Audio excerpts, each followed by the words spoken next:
На 13 години за прв пат влегов во теретана, тука се роди цела љубов и желба.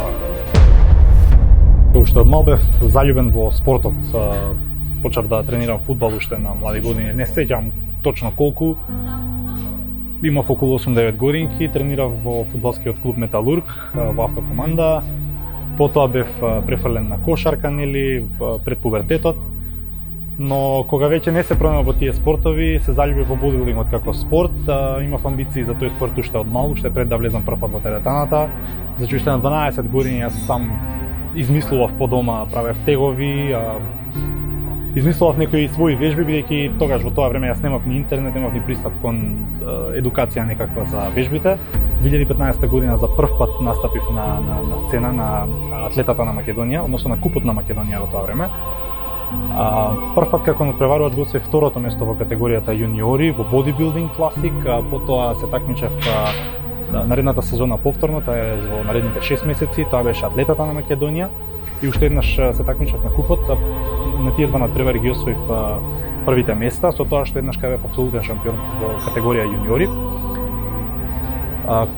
Нели кога мислев дека животот ми е во најгорна линија и дека сум најуспешен, потпишав и договор, требаше да заминам за Катар, односно за Доха, за доста престижен фитнес клуб, таму потпишав договор, требаше да заминам. Баш кога требаше да ми одобрат виза и да патувам, ми се случи нешто што не можев ни да замислам дека ќе ми се случи. Доживеав тешка сообраќајна несреќа со мотор, излетав со брзина повеќе од 200 км на час. Таа сообраќајката се случи од сосема моје невнимание, односно небрежност. Апел до сите оние кои што возат да бидат совесни возачи, да не ја пречекоруваат брзината и да не ги залажува адреналинот, затоа што тој адреналин може скапо да ги кошта.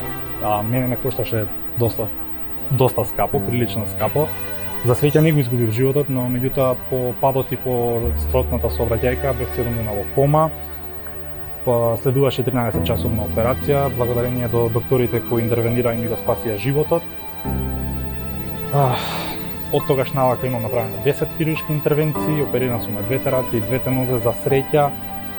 Само екстремитетите ми беа екстремно многу повредени, се уште си носам последици, имам трајен инвалидитет и на десната нога и на десната рака. Меѓутоа нели да не дозволувам тоа да ме победи и да се покажува на мене. Не посакувам никој да го почувствува тој момент и тој не е страв, тоа е веќе не знам како да го доловам, како да доловам емоцијата што се буди во вас кога веќе ќе разберете дека нема реприза и се направиле некоја грешка која што веќе нема повторување и нема поправање. На некој начин во тие моменти се мразите самите себе, сакате буквално самите себе да се задавите, да се истепате на некој начин. Не знам како да ви го доловам поинаку тоа. Има луѓе со многу потешки повреди, инвалидитети од моите, па нели одлично се справуваат и наоѓаат позитивност некоја да продолжат понатаму во животот. Така и јас се изборив со челична волја, не дозволив да ме покорат лоши мисли, негативности и така натака. Размислував само на позитивното, давав се од себе и ме и ден денес цврсто стојам.